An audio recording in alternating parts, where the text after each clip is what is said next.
कि तू कह रही चाहो बकरी है तू तो छुट्टी खयो मुझे ही घर है यहाँ पर धनी किया है धनी किया हुआ यहाँ कि धनिया कहे तो निकले तो ये तहाँ पास रहते हो तो तहाँ से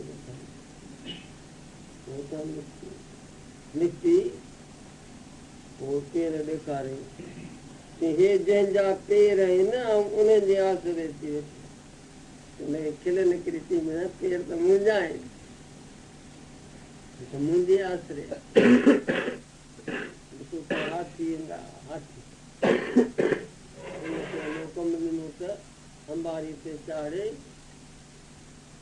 पानी पीता नंदी ते उते वल्लू नीचू न पानी वो खाराई ना करो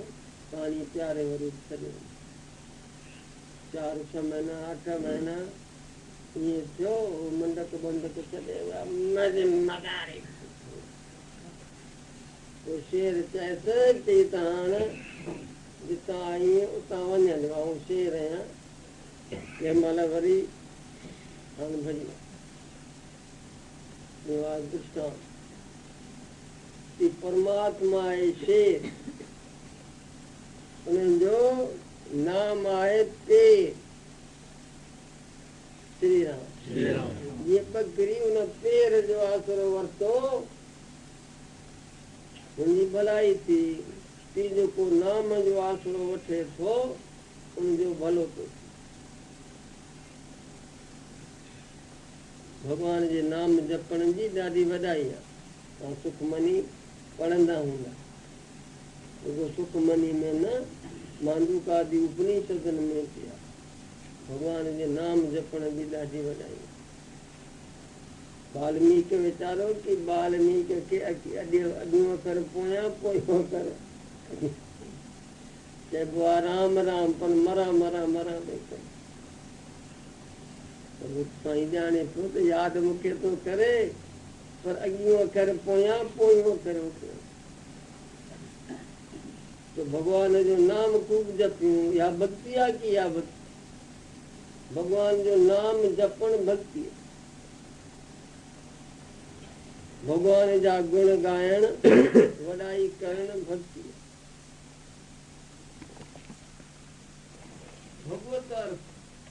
भलाई जा कम करण भक्ति आहे सत्संग करण भक्ति आहे दुखी जीवन के को सताए तो वञी पहुतो पंहिंजी शक्ति अनुसार उनजी रक्षा करणी भक्ति आहे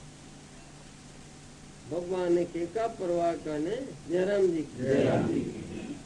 अने भगवान खे प्रसन्न करणी आहे भक्ति अरे साईं भगवान जी त ॻाल्हि न करियो अहिड़ो आहे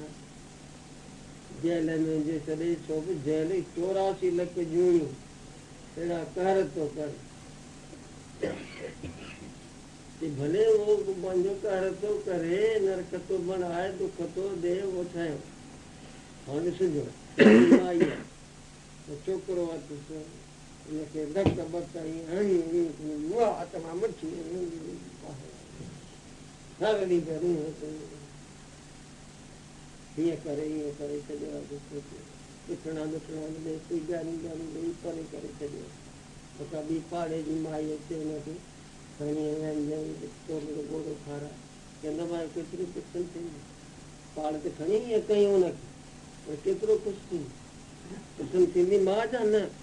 छोकिरे जी जयराम जी अहिड़ी तरह पाण भले हुनखे इहे ॾिए थो पर जेको हुनजी शेवा कंदो उते भगवान प्रसन्न थियो ना शाद कोई शाद करण या भक्ति दुखनि जो दुख मिटाए उनखे सुख ॾियण हीअ बख़्शिश करण ज्ञान ॾेई ज्ञान मिटाइण की भक्ति आहे शेवा जा कम की निष्काम शेवा जा कम सभु भक्ति श्री राम साईं जी आज्ञा जो पालन करण की आहे भक्ति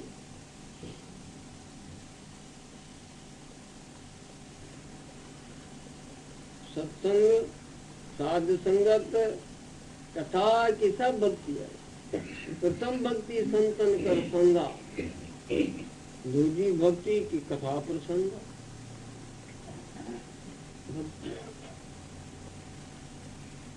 भक्ति की भक्ति जो गाली सूक्ष्म अंदाजी घणन किस्मन जी भक्ति भक्त भी घणई वेदी भक्ति ने प्रथमा भक्ति ते जे नवदा भक्ति ते जे नव किस्म रागा भक्ति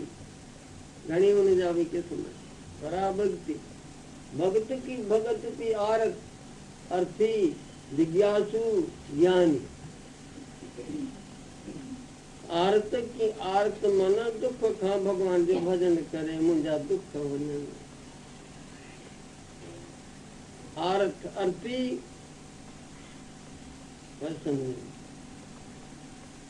आरत अर्थी जिज्ञासु मुख्य परमात्मा मिले ॿी उनखे का इच्छा कान्हे दुनिया में भगवान मिले। जिज्ञासु चौथा ज्ञान भगत।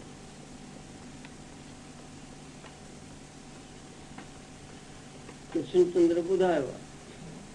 त ज्ञानी भक्त की ज्ञानी भक्त तो मुंहिंजी आत्मा है, ज्ञानी भक्त मुंह में को फर्क न है। ॿिया की ॿिया भगत थी